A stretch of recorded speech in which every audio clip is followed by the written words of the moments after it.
La declararon seca por dentro, un vientre estéril. Y con esas palabras, el médico del pueblo le arrancó el alma y la dignidad.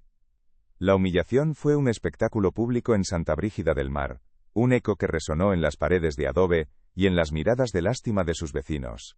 Su marido, un hombre de fe débil y miedo fuerte, la repudió esa misma noche, dejándola marcada como una paria, una mujer incompleta a los ojos de Dios y de los hombres. Se convirtió en una sombra que deambulaba por las calles polvorientas, vestida de un luto que no era por un muerto, sino por la vida que nunca pudo gestar en su interior.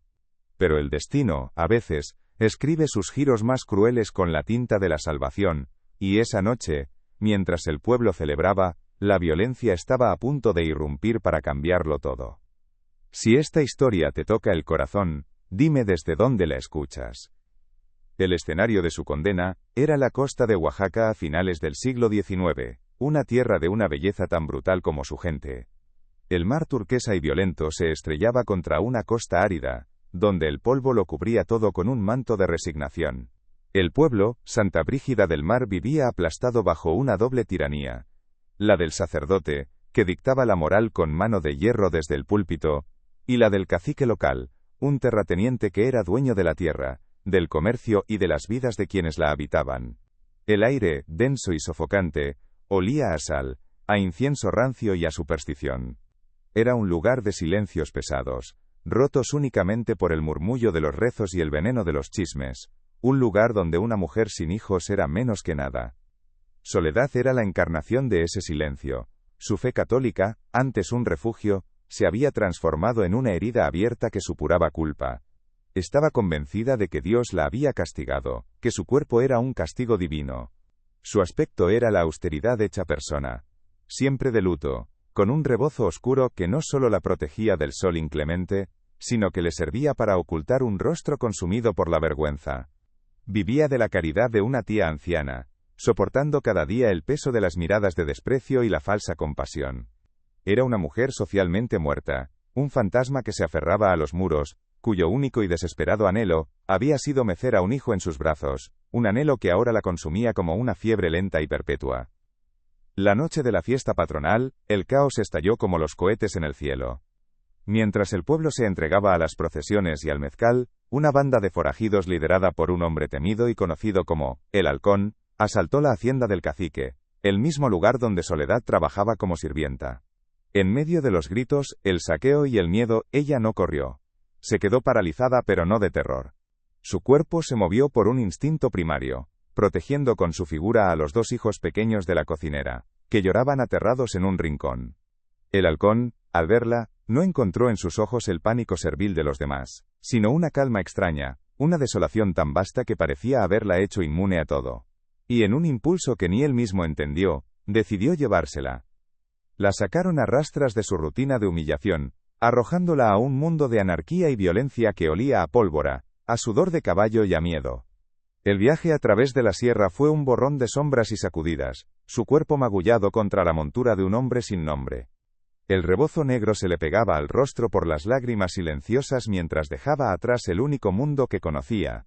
Un mundo que la había repudiado pero que, al menos era predecible en su crueldad. Ahora, era una rehén, una pieza sin valor en el juego de hombres desesperados. El murmullo de los rezos fue reemplazado por el sonido del viento cortando los cañones y el galope incesante de los caballos, que la alejaban cada vez más de su antigua vida, de su identidad de mujer estéril. El hombre que la había capturado era Damián, el Halcón. Tenía 40 años y una cicatriz le cruzaba la ceja, un mapa de la violencia que había marcado su existencia. No era un pirata de mar, sino un bandolero de tierra, un antiguo campesino cuya familia había sido masacrada por orden del mismo cacique al que ahora robaba para sobrevivir y para vengarse. Era un líder nato, respetado por sus hombres por su sentido de la justicia, pero implacable con sus enemigos.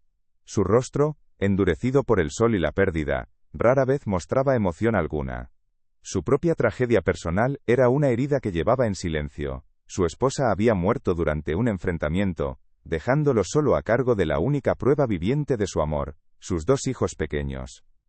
Esos niños eran la sombra de Damián. Mateo, de 8 años, era un niño callado y hosco, con una mirada desconfiada que parecía la de un animal acorralado. Observaba a Soledad desde la distancia, con una intensidad que la incomodaba, como si intentara leer en su interior. A su lado, siempre pegada a él, estaba Luna, de 5 años. La pequeña no había pronunciado una sola palabra desde el día en que vio morir a su madre.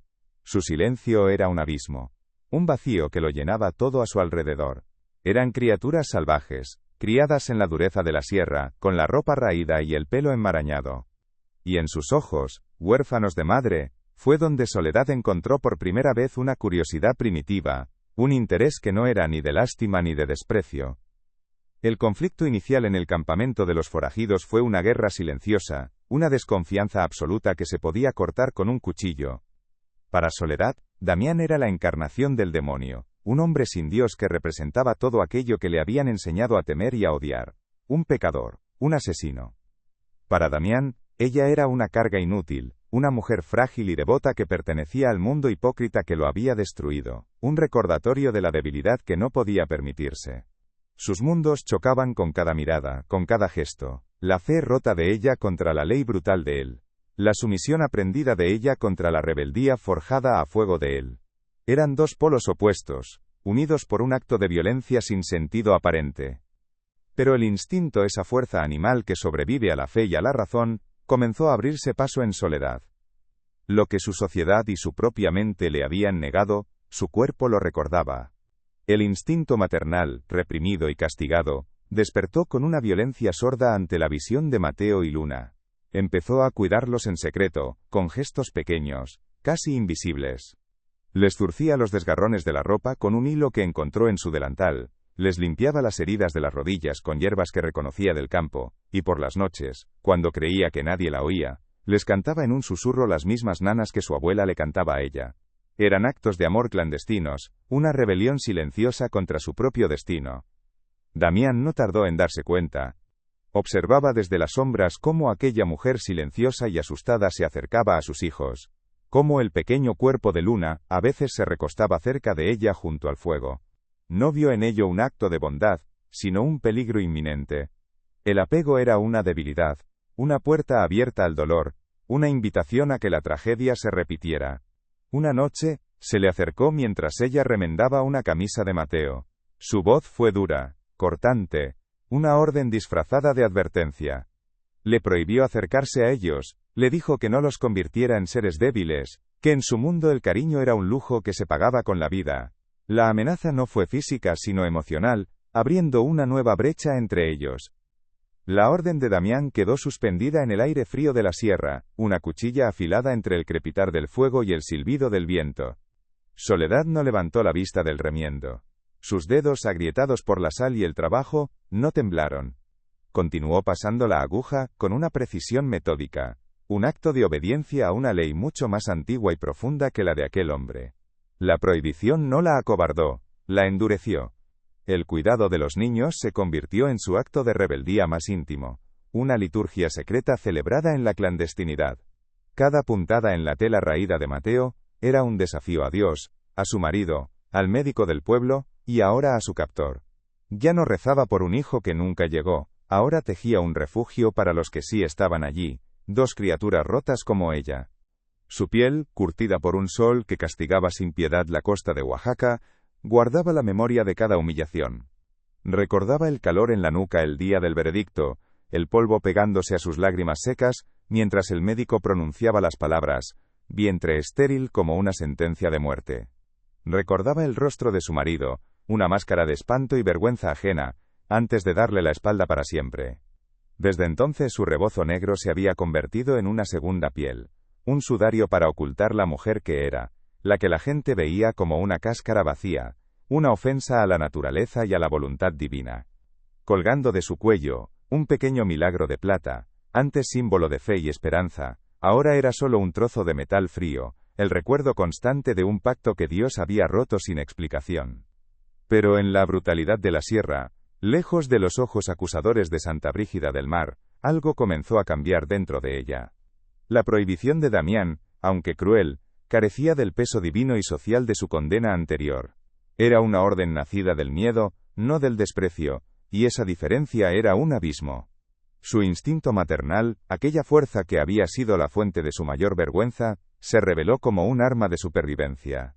Observaba a Mateo y a Luna, no con la lástima que le habían profesado a ella, sino con una ferocidad protectora que la sorprendía. En la inmensidad de aquellas montañas sin ley, su cuerpo, antes declarado inútil y seco, encontraba un nuevo propósito, una razón para ser fuerte, para resistir, para convertirse en el ancla de aquellos dos pequeños náufragos. El campamento era una cicatriz grabada en el flanco de la montaña, una herida temporal de tierra quemada y refugios improvisados con pieles y ramas.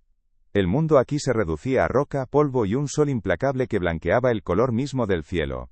El viento era una presencia constante, un susurro lastimero que arrastraba el olor a pino y a miedo, serpenteando por los cañones y agitando las hojas secas. El silencio era distinto al de Santa Brígida. No estaba cargado de juicio, sino de alerta, la tensión enroscada de un animal que espera al cazador. Los hombres se movían con una economía de gestos, sus voces bajas y guturales, su risa un ladrido raro y afilado que moría enseguida. Soledad aprendió el ritmo de aquel lugar. La patrulla del alba, la limpieza de las armas, el racionamiento del agua, las largas y tensas tardes de espera.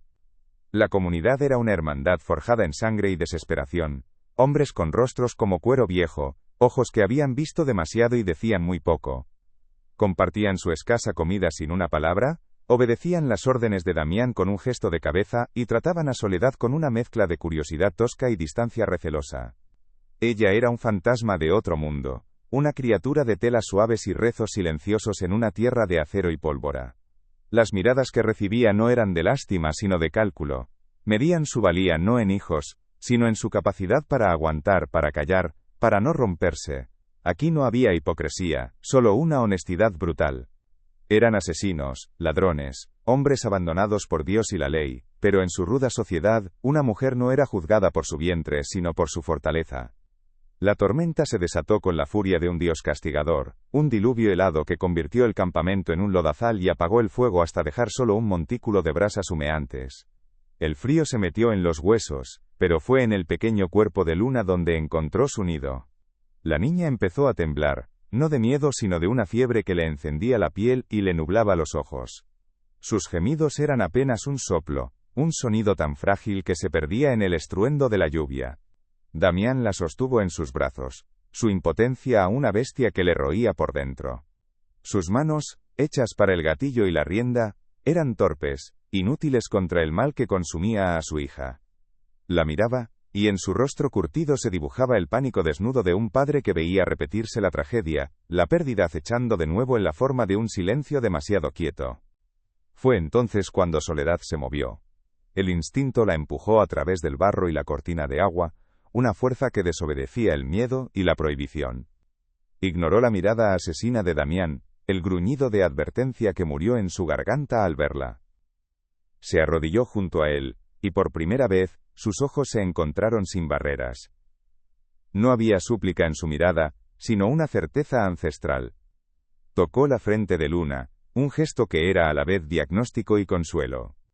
Su voz, cuando habló, no fue el susurro de una cautiva, sino la voz firme de una madre que reclama su territorio. Pidió romero, eucalipto y agua hirviendo. No fue una pregunta. Fue una orden. En ese instante, bajo la tormenta, la prisionera se convirtió en la única esperanza, y el captor, desarmado por el amor a su hija, no tuvo más remedio que obedecer.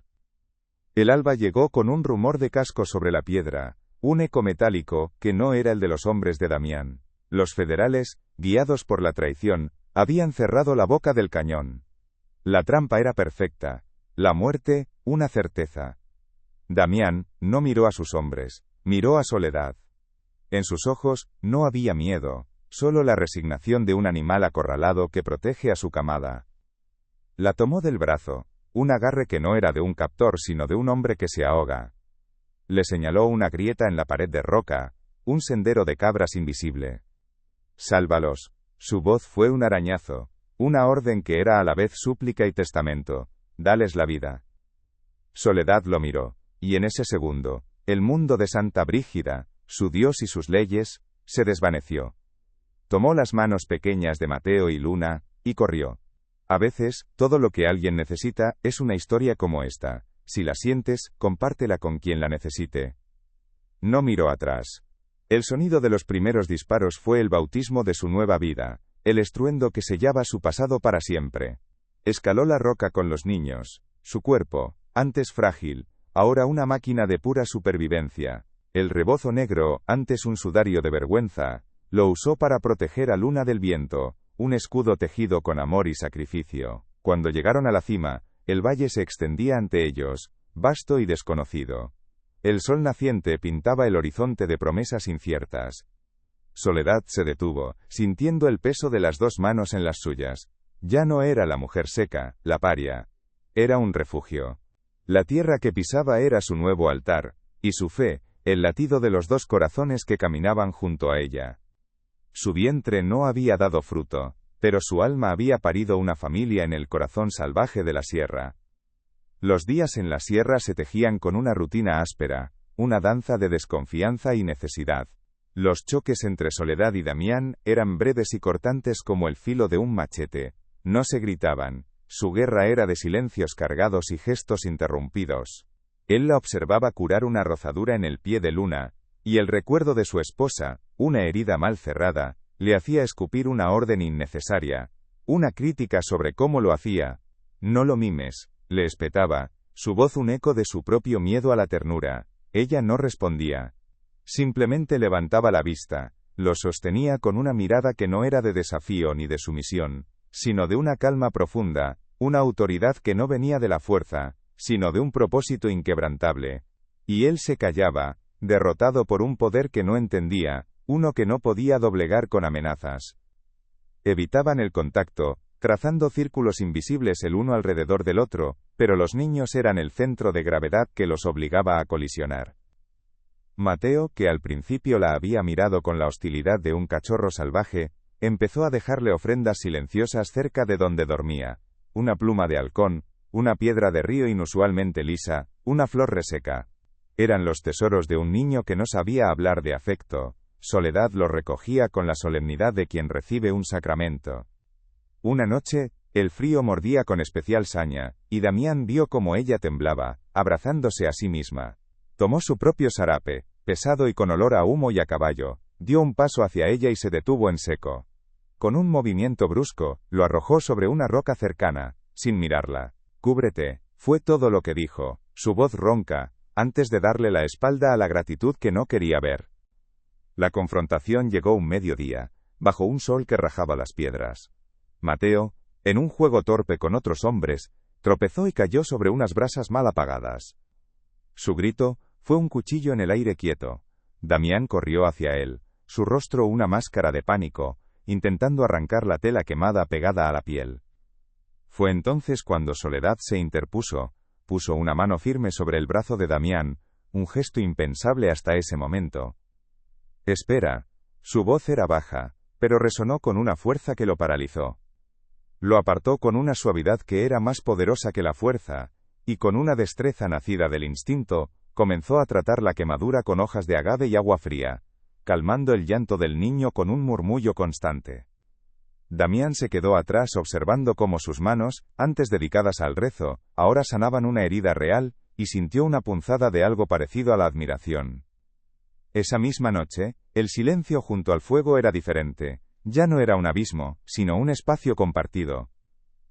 Los niños dormían, Luna con la cabeza apoyada en el regazo de Soledad, un gesto que se había vuelto natural. Ella cosía un nuevo remiendo en la camisa de Mateo, sus movimientos rítmicos y serenos.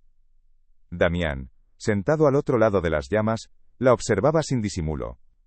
No veía a la cautiva, ni a la beata del pueblo que le recordaba todo lo que odiaba. Veía a una mujer esculpida por la adversidad, cuya fuerza residía en una quietud que él había perdido hacía mucho tiempo. Su mirada se detuvo en sus manos, en la forma en que el fuego iluminaba su rostro concentrado. Ella sintió el peso de sus ojos, levantó la vista y sus miradas se encontraron a través de las llamas danzantes. Se sostuvieron un instante más de lo necesario, un pacto silencioso que reconocía que algo, irrevocablemente había cambiado entre ellos. Ya no era la mujer que se escondía del sol y de las miradas. Su espalda, antes encorvada por el peso de la vergüenza, se había enderezado, fuerte y flexible como el junco de río. La piel de su rostro, curtida por el viento de la sierra, ya no era una máscara de aflicción, sino un mapa de resiliencia. Su rebozo negro, aquel sudario de su vida anterior, lo llevaba ahora anudado a la cintura, una herramienta multiusos que servía para cargar leña, filtrar agua o improvisar una hamaca para el cuerpo febril de Luna. Su voz, antes un susurro que pedía perdón por existir, ahora era clara y firme. Cuando le decía a Mateo que no se alejara de la senda, no era una súplica, sino una instrucción nacida de una autoridad tranquila y feroz. Caminaba por la sierra con el paso seguro de quien conoce la tierra que pisa, porque esa tierra ya era suya. La transformación se completó en la quietud de las noches. Ya no rezaba arrodillada, implorando a un Dios sordo. Su liturgia era otra. Era el acto de moler hierbas en una piedra para hacer un ungüento, de contarles a los niños historias de estrellas y animales bajo un cielo sin iglesias, de lavarles el pelo en el arroyo frío, un bautismo en un nuevo mundo. Los hombres de Damián, cuando la encontraban, la trataban con un respeto silencioso. Ya no era la cautiva, era la curandera, el ancla, la mujer que había traído un orden distinto a su caos. Una tarde, mientras enseñaba a Mateo a reconocer las huellas de un venado, Damián la observó desde lejos. Vio cómo el niño la miraba con una devoción absoluta, y entendió que Soledad no les había dado debilidad sino raíces. Esa noche, se sentó más cerca de ella junto al fuego, y en el silencio compartido, ya no había un captor y una prisionera, sino un hombre y una mujer que habían encontrado, en mitad de la guerra, la extraña y violenta paz de una familia. El alba llegó con un rumor de cascos sobre la piedra, un eco metálico que no pertenecía a los hombres de Damián, sino al ritmo disciplinado y mortal de los federales. Guiados por la traición, habían cerrado la boca del cañón, convirtiendo el refugio en una tumba a cielo abierto. El sol naciente arrancaba destellos de los rifles que coronaban las crestas, una promesa de fuego inminente. Damián no miró a sus hombres. Sus ojos, oscuros y repentinamente viejos, buscaron a Soledad. En su rostro, no había miedo, solo la resignación definitiva de un animal acorralado que protege a su camada. La tomó del brazo, un agarre que no era de un captor sino de un hombre que se ahoga y empuja a otro hacia la superficie. Le señaló una grieta invisible en la pared de roca, un sendero de cabras. Sálvalos, su voz fue un arañazo, una orden que era a la vez súplica y testamento. Dales la vida. A veces todo lo que alguien necesita es una historia como esta. Si la sientes, compártela con quien la necesite. Soledad no miró atrás.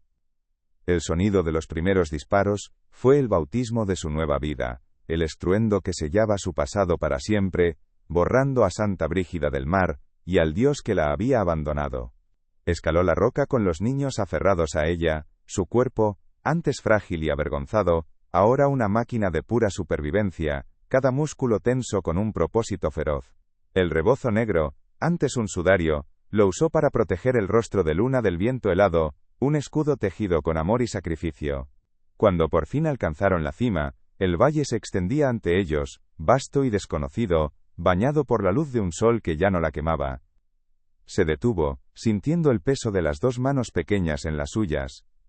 Ya no era la mujer seca, la paria, era un refugio.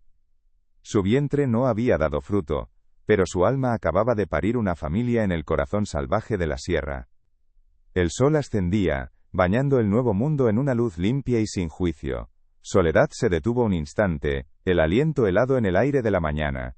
Metió la mano en el bolsillo de su delantal, un gesto automático, y sus dedos encontraron el frío metal del pequeño milagro de plata que una vez colgó de su cuello. El último vestigio de Santa Brígida del mar, de la mujer que fue. Lo sostuvo en la palma de su mano, una promesa rota. No lo miró. Sin vacilar, abrió los dedos y lo dejó caer al abismo. No hubo sonido cuando desapareció.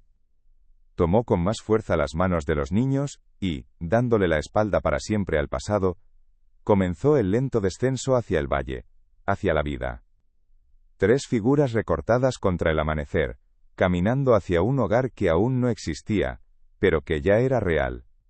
Años más tarde, cuando el pelo de Mateo ya tenía hebras grises y la risa de Luna llenaba el patio de una casa construida con adobe y paciencia, Soledad a veces cerraba los ojos y recordaba, No el rostro de Damián, sino el peso exacto de 2 manos pequeñas confiando en la suya. No recordaba el estruendo de los disparos, sino el silencio que vino después, un lienzo en blanco donde pintó una nueva vida. El mundo la había llamado estéril, pero ella había poblado un desierto entero, con un amor que nadie pudo matar, un jardín secreto regado con las lágrimas que una vez fueron de vergüenza. El verdadero milagro no fue el que colgó de su cuello, sino el que latió en sus brazos. Y tú, habrías tenido el valor de amar a quienes todos habían rechazado,